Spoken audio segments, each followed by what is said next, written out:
How's it going, Oaks? Welcome back to the FightSceneZA podcast. I'm Tom, and I'm back with Cameron. And in today's video, in today's podcast, we are going to be covering a short Abu Dhabi recap, just the 3 fights we spoke about last time.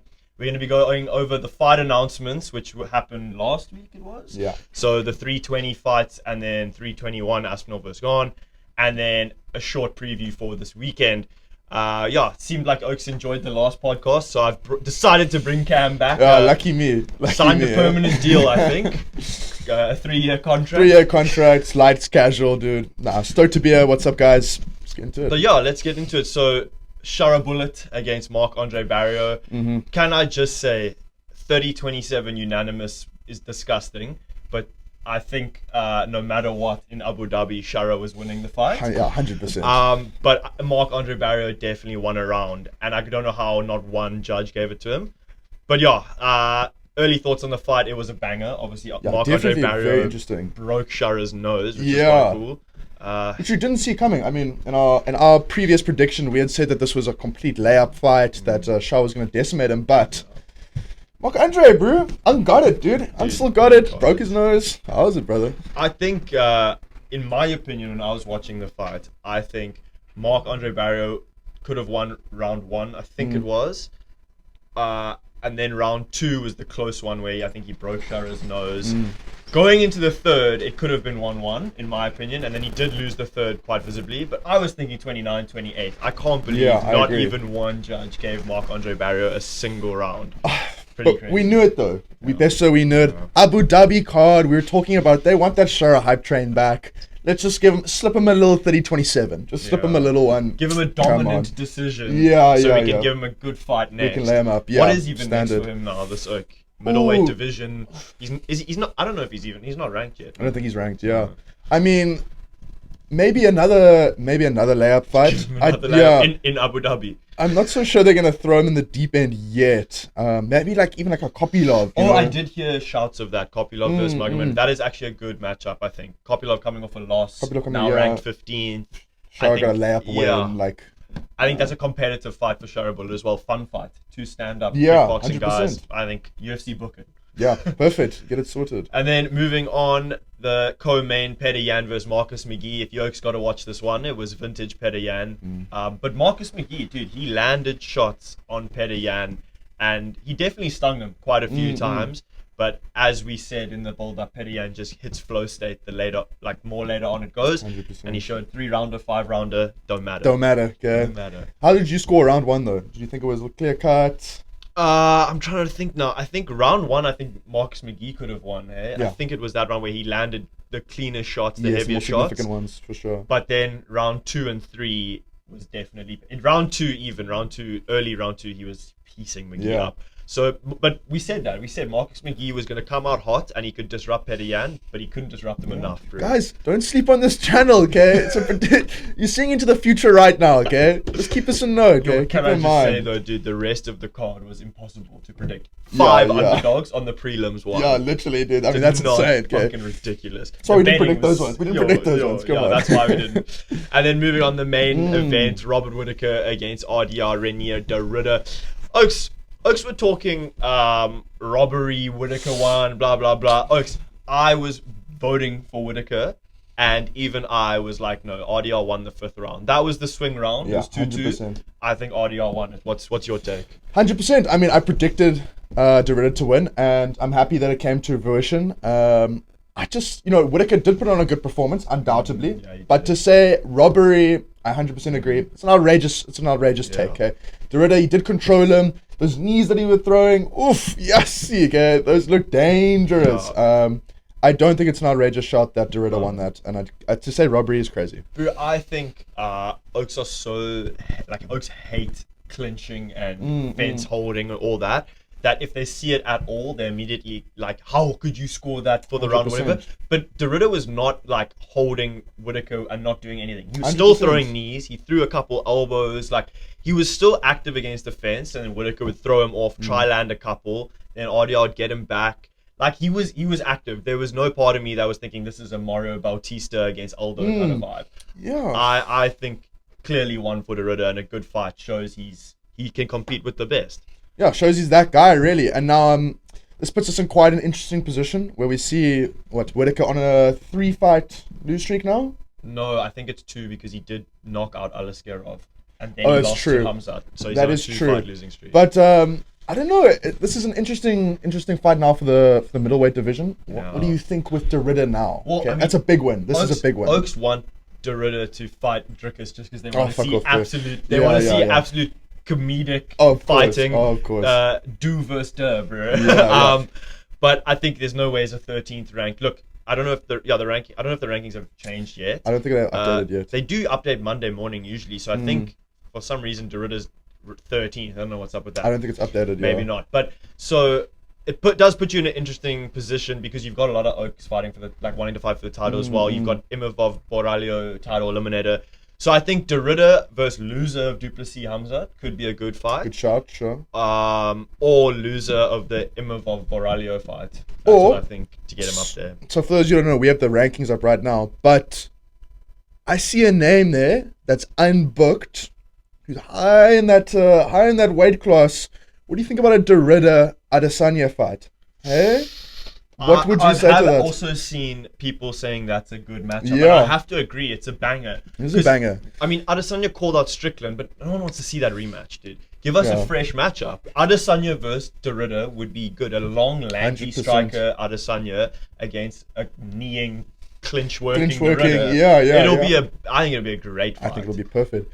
But just on that, also, you said that you don't want to see Adesanya Strickland. Personally, when there's a little bit of beef, I love to see it, okay? And now I see Adesanya calling out Strickland, and Strickland being a little bitch, hey? Yo, can you believe it? The so-called, American man, he's running from it right now. He's gapping I agree. He's running away. But the reason I don't want to see it is because it's going to be the repeat of the first fight where it'll be like Strickland just trying to point fight. So the first fight only had that one knockdown, and the rest of it was like pretty mediocre fight in my opinion. So I just don't think it's actually going to be a banger fight. Because I think both these Okes, Adesanya desperately wants a win. 100%. And Strickland only teeps and jabs. So I don't necessarily know if it'll be the most exciting matchup, but it would definitely be a rivalry-fueled matchup. For sure. But I do agree. I think Adesanya and Derrida, I think it's the matchup to make right now. I think it'll be a bang. Question is, does Adesanya want that smoke, bro? Oh, I don't know. At this point in his career, he doesn't want much smoke, dude. Yeah, and like an up-and-coming, a rising potential UFC champion right now. Oof. Yeah, I don't know if he wants that smoke, buddy. Yeah. So I guess we'll see what Derrida gets booked, who he gets booked against. But talking of bookings, UFC 320 did get announced last week. The 3 headlining fights: Pereira versus Ankalaev 2, the main event. Co-main Merab Dvalishvili against Corey Sandhagen, as well as Yuri Prochazka against Khalil Roundtree. Of course, Yuri Prochazka, backup fighter for Pereira versus Ankalaev. If anything were to happen there, hopefully nothing does. Hopefully, yeah. Opening thoughts, Pereira Ankalaev? Dude, holy cooker, bro, this card. I mean, look at those 3 fights. That is an absolute banger. I can't wait. Pereira Ank, it's got a history behind it. We've seen it before. Pereira obviously needs to come out and make adjustments. He cannot fight that same fight he did against Ank. Otherwise, Ank will just bulldoze him again. Okay, he'll just disrespect him. But it'll be an interesting fight. I mean, Pereira is getting old. You know, for sure. He's like, 38 now? Something like that. He's up there. So it'll be very interesting if he can pull it off. I feel like this guy, he lost a lot of aura. You know how the UFC community is. Yeah. Once you get a loss... Next toy. Yeah, exactly. On to the next big thing. But Okes hate Ankalaev. So everyone will still, besides for the Russians, will be backing Pereira. That is the bottom line. 100%. How do I see this one going? Talk to me. I see Ankalaev winning again. Really? I don't know. Fair enough. It's tough. I think Ankalaev has the complete tool set to beat Pereira again. And the question is, can Pereira knock him out? Because I don't think Pereira beats him on a decision. I think he has to knock him out. I think that's the only way he wins it. I think it's tough. What's your opening view on it? Pereira, first of all, needs to actually throw. That first fight, I thought that he was too scared of the takedown by Ankalaev, so he was just giving him way too much respect to do whatever he wants. And I guess he just needs to come in with more confidence. Okay, he seemed quite scared, flustered of all. I don't know, but it was different to when he fought Khalil. He didn't hit that 100%. Flow state like he did with Khalil, and obviously Ankalaev just had too much for him. So I don't know. Do I see Pereira changing something hugely to win this fight? Maybe Oh, not, it's but I'm tough, still bro. going to back Yeah. him, of course. 100% Of course. going to be voting But for him. I might be leaning on your side also. I and think that's I might take it. I know it is tough, bro, but oof, I don't know. And then the co-main event, I'm excited for this one. Merab against Corey for the bantamweight Banger. title. 100% banger. I like Corey. Of course, I prefer Corey over Merab. Yeah. I want Corey to win this one. This is what I think. I think this is another one of those fights where Oak's gonna say Corey's got the tool set. He's got the wrestling. He's got the stand up. He's got the defense. You know, he can give it to Merab or whatever.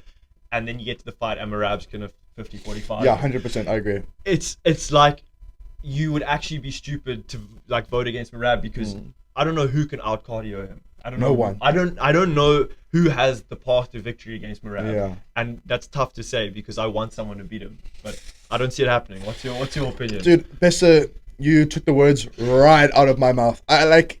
Corey would be a cool champion. But we're talking hypotheticals here, dude. I'd bet the house on 50-45, Merab, easy win. Maybe not even 50-45, maybe a sub. Okay, if he takes Corey Subbing down, Corey, I feel dude, like would be tough, but it would maybe, be tough. Maybe. But I don't know. I just think Merab's too oppressive, cardio monster. Oh my goodness. Doesn't get clipped. You know, like when he gets hit, he kind of generally eats it. Like he's a monster, dude. yeah, I just don't think I Corey's got can't anything. believe he hasn't tested positive for something, bro. To have Yeah, his cardio is Jesus. ridiculous. Oh my god, he just doesn't wither away. No, not at all. He just builds. It's He gets ridiculous. more and more and more. So, I mean, look, I know Corey, obviously, he's going to be training hard as fucking anything to try win this fight and try get his cardio to somewhat up there with Merab. But it's going to be extremely difficult for Corey. He does have he does have a bit more of a mixed tool set. Certainly more of a threat than O'Malley was to Merab. 100%. 100%. Yeah. But, I guess we'll have to see. It'll be a good one, though. It'll be a banger. It'll be a banger. And then the other one that got announced for 320, another absolute banger, is Yuri Prohaska against Khalil Roundtree Jr. Yeah, this is exciting one. Thoughts? But I think it's going to be a banger. I think Yuri could get it done.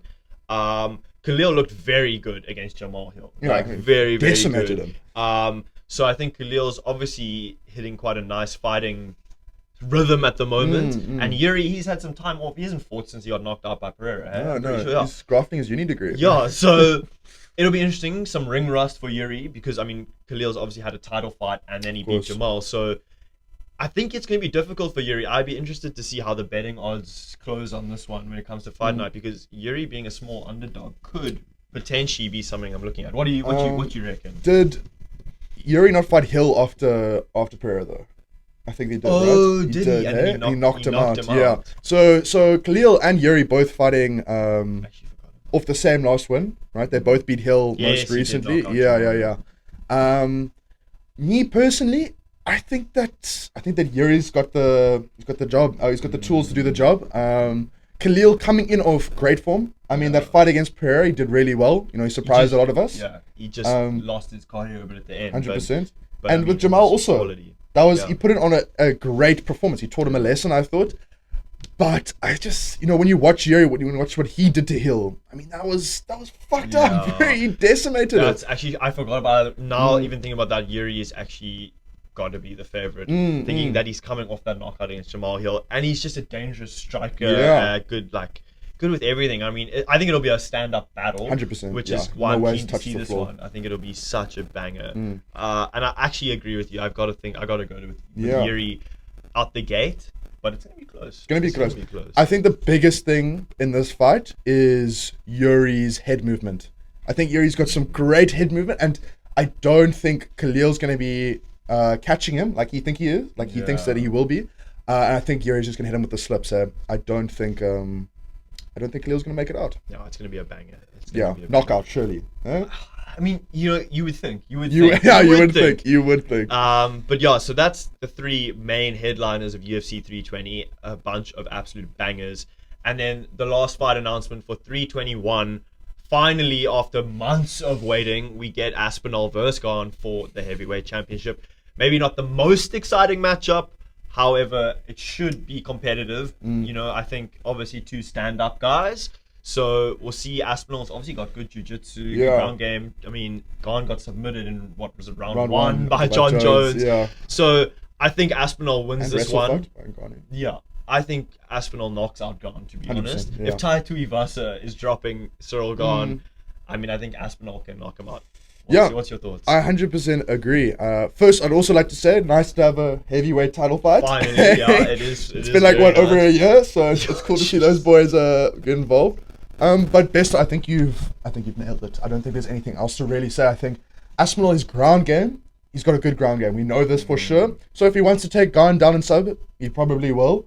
Yeah. But we've also seen how absolutely lethal he is on the striking. So if he wants to knock him out, he'll probably do that also. Yeah. I don't think Gane really has a way to win this. Maybe if he stays on the outside the whole fight and kickboxes him and touches him. But like, dude, you'd have to fight absolutely perfect for that to work out. I feel like Aspinall is one of those guys, like many fighters, especially like in the lightweight, featherweight division, which is crazy because he's a heavyweight. But like, he won't let you do that to him. Like, he will run in, he will try. Literally, he'll run in there, like, he will make you get active. He won't let you stay outside and just point fight.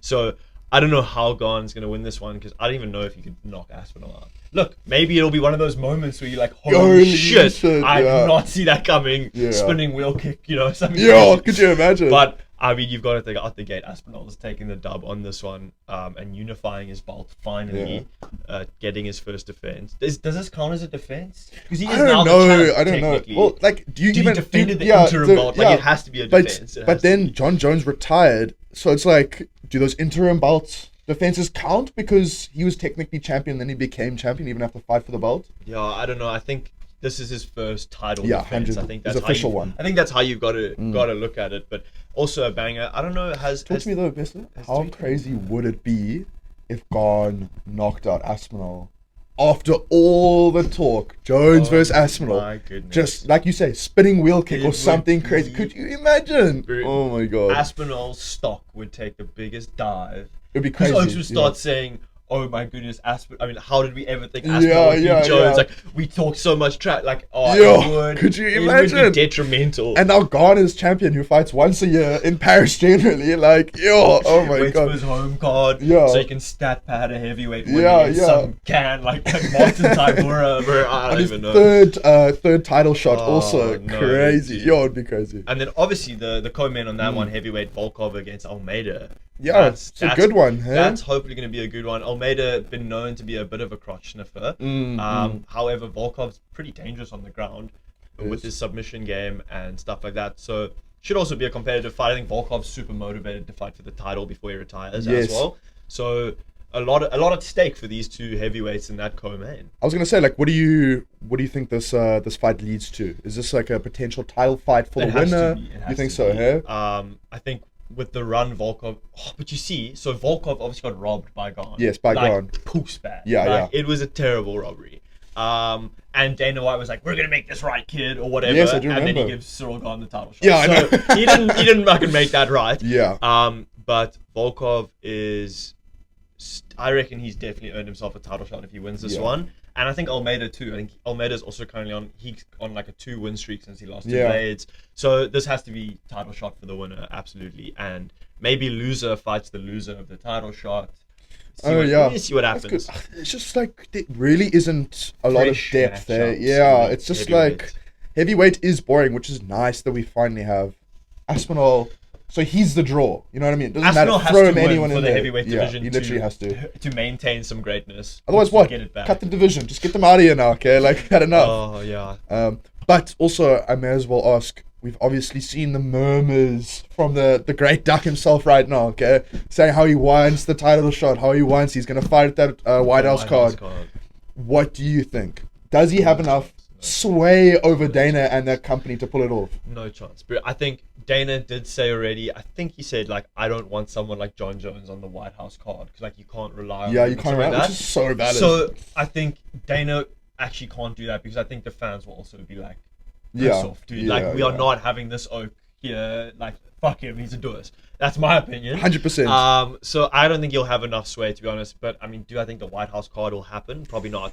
I think this is why UFC fans get so angry at the UFC, is because of the hope that outsiders sell to them. Like Donald Trump saying there's going to be a UFC Yeah. White House card. It's probably never going to happen. No ways. But the fans get so hyped, and then when it doesn't happen, they go, "Oh, Dana, you suck." And it's like, Yeah. well, Dana didn't even say it, anything, like, yeah. but then you know what? Dana does hype it up more and say, "Yeah, we're going to make this happen," and then he does it, and then UFC fans are like, "Well, why are you Yeah. selling us this dream?" He just doesn't shut it down. Like, he lets people like Connor and Jones like talk about it and be like, no, I'm fighting, I'm going to Yeah. headline this card. And he's like, And then oh, when okay, he we'll says see. nah, then the fans are like, "Oh, you suck, Dana." He's Yeah, like, "I yeah. never said I was gonna let them do that, dude." I will say, Yeah. the UFC fan base is probably the most delusional, And toxic. casual, toxic. Every negative word you can think of is this fan base. I Oh mean, my yes, goodness. No, they are. Dude, it's funny though, because it's like Oaks just start beefing over the most like stupid stuff, and UFC fans have a hill, and they will die Yo, on that oh my hill no God, matter yeah. what. It'll be the stupidest take, and Oaks will be like, No. like, It's happening. shut up, dude. It's facts. It's Yeah. facts. You're like, oh, come on, bro. And you get so getting called a casual. It's like, oh god. Oaks, just like they throw around fraud check, they Yeah, throw fraud around check, casual. casual. Oh my bro. God, You're yeah. a casual for anything. Bro, Yeah. you know, some Oak put a comment on the video, on the clip of you talking about Dustin thingy on whatever platform being like Yeah. casual, and I was just like, just shut up. It's like, you can't have an opinion Yeah. because you're just a casual. Yeah, exactly. Like, it's Oh, so my funny goodness. actually. Yeah. No, but it is what it is, and it'll never change. Yeah. But yeah, to finish off the episode, we're gonna look at quickly this weekend's beautiful Apex card. We are just in for such a treat. So it was supposed to be Tyra against Albazi, and Albazi with the classic pullout. It's happened before if you don't know. And we've actually got maybe potentially a better matchup, which is Tatsuro Taira against Hyun Sung Park.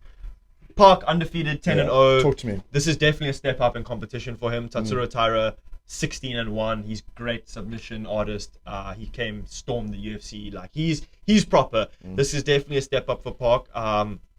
I think it will be maybe a competitive fight, but ultimately the way I see this going is Tyra getting it to the ground and submitting him. That's my initial thoughts. Yeah, and I think I find myself agreeing. Like you say, it's a big step up for Park. I just think Tyra's got that edge. You know what I mean? He's just got that little something. And He's 25 as well. He's 25, young. which is crazy young for a UFC fighter. I just don't think. I don't know if I don't think, but I don't know if Park has what it takes to. Yeah. I mean, you look at Tatsuro Taira's record. Besides for his loss, he's only lost against Brandon Royval. That was his last loss. It's not a bad loss which to only have. came last year October, so he's actually taking a bit of time off. So he should be fresh coming into this one.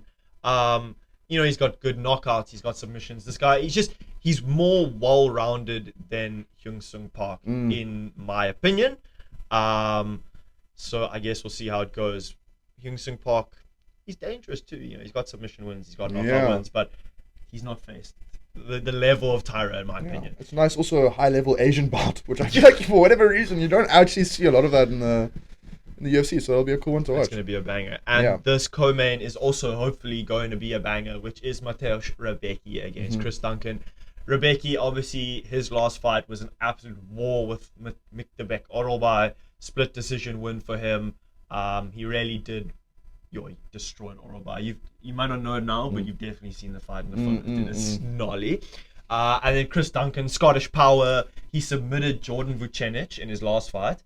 Vucenic is a submission artist. Yeah. And then Vucenic got cut from the UFC recently. So He he basically retired him from the UFC, bro. Just killed him. So I'm going underdog Chris Duncan on this one. Thoughts?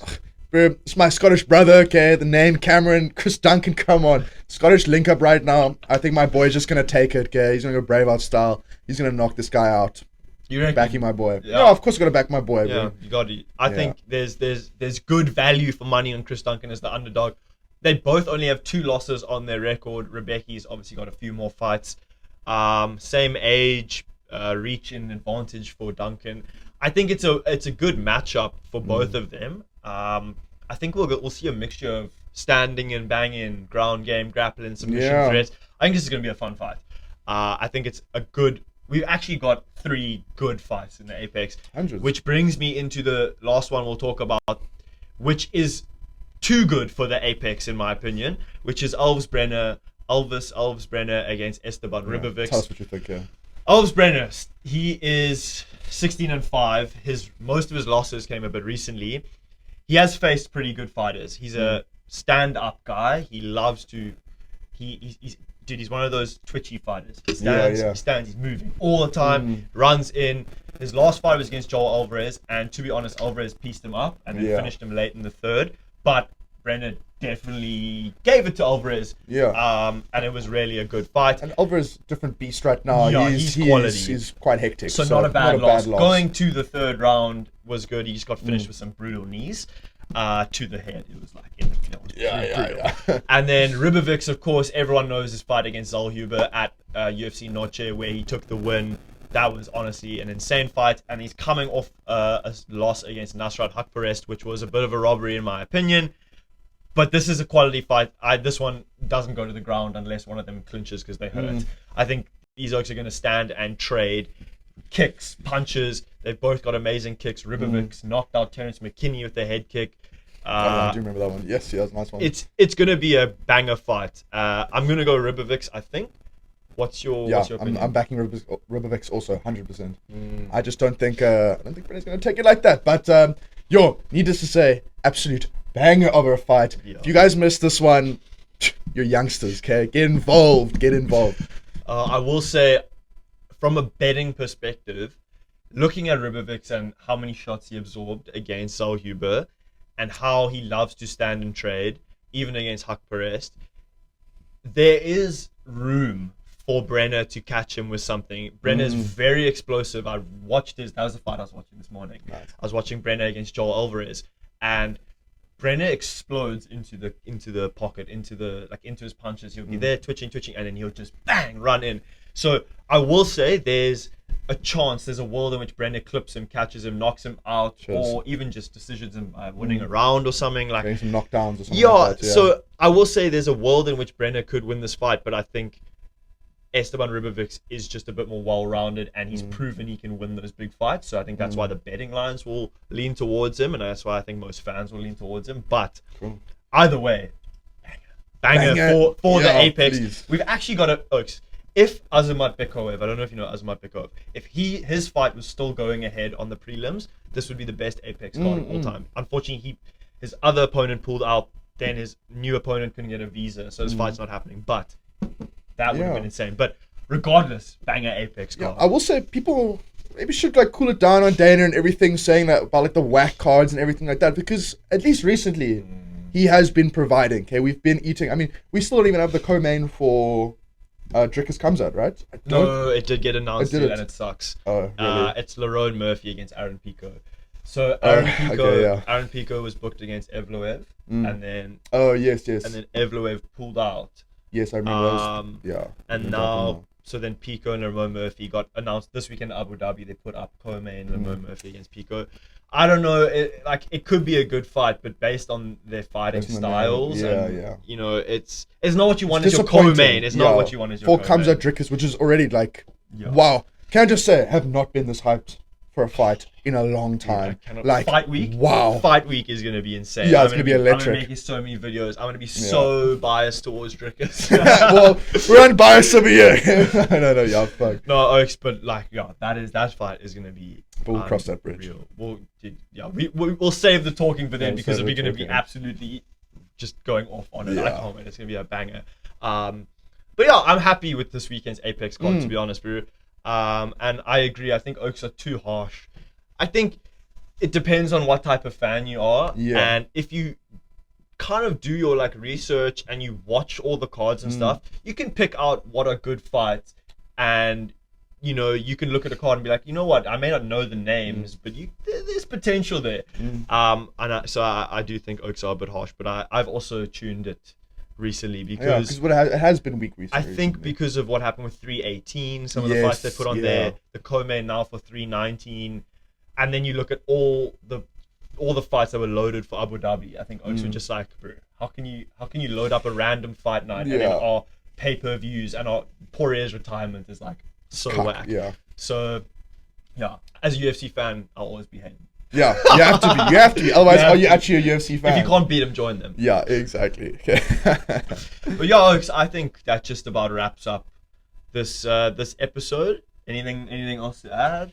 No, yeah, I think we've talked about everything that's coming up. Very excited for everything. I think Dana has cooked at least of recent. Yeah. And yeah, I think we're just gonna stay tuned for the next card, and we'll see what's up. Yeah, so Oaks, just in terms of admin with the podcast, we're thinking Monday, Thursdays are what will be the usual time periods. Obviously, this is going to be coming out on a Tuesday today, but we will be flexible with it because, we do have other stuff. So Monday, Tuesday podcast episode talking, wrapping up the last weekend, and then Thursday, Friday, we'll be talking about what's coming up, a little bit of news for the weekend, all that stuff. But yeah, Oaks, thank you so much for watching. I've been Tom. I've been Cameron. And we'll check you in the next episode.